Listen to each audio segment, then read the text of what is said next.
You already know how to heal in ways you've just forgotten. Like when you were a kid and ran around all day, scraped your knees, fell, and somehow your body just fixed it. You didn't try to heal. You didn't study cell regeneration. You just trusted that it happened. That's the first lesson. Energy doesn't appear. It hides behind what you believe about it. Imagine a mirror covered in dust. That's chronic fatigue for many people. The energy isn't gone. It's just buried under layers of thought, fear, and self-definition. Every I'm tired, every I can't, every this is who I am, adds another layer. Now the NLP trick here is not to fight the dust. You don't yell at the mirror for being dirty. You just start wiping it clean. Every new empowering belief, every act of gentle movement, every moment of gratitude, it's like another swipe of the cloth. Slowly, you start to see the reflection again. Not the tired version, but the real one. Let's get nerdy for a second. Science says fatigue isn't just low energy. It's the brain interpreting a threat. Your nervous system deciding to conserve resources. When you constantly send messages like, I'm exhausted, your body listens. So NLP helps you change that message. Try this. Think of a time you felt a spark, maybe laughing with someone, maybe lost in something creative. Notice what you saw, heard, felt. That's your neurological code for energy. So we anchor that. You can breathe into it, expand it, amplify it, move it through your body, like light rediscovering forgotten rooms. Now zoom out. Ask yourself, what's fatigue trying to teach me? Because behind every symptom is a message, not punishment, but feedback. Maybe it's saying, you've been living everyone else's life but your own. Maybe it's whispering, stop pouring energy into what drains you.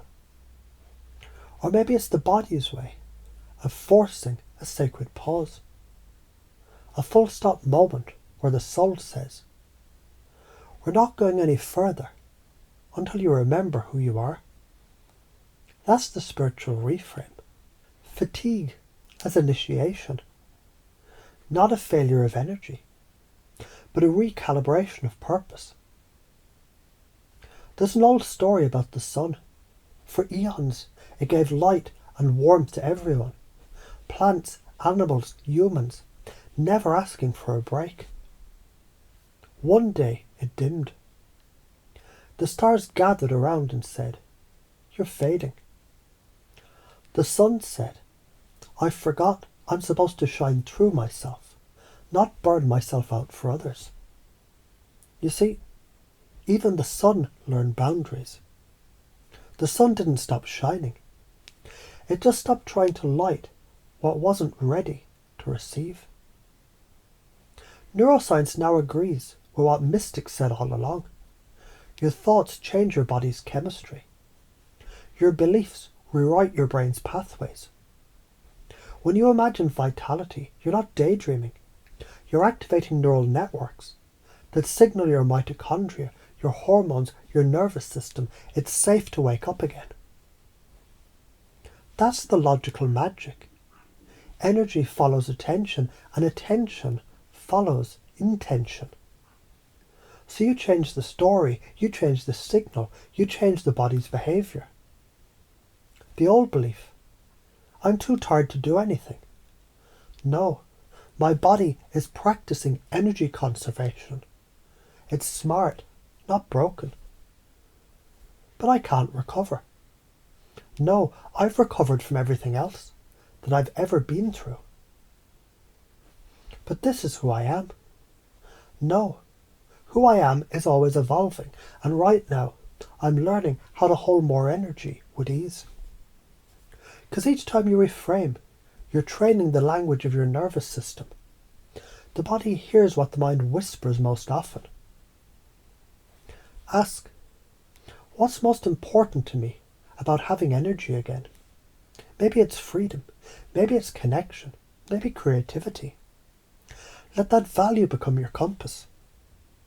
Now every small act of self-care, every new belief you install, every moment of saying no when you used to say yes, that's you living your values. That's rapport with your own soul.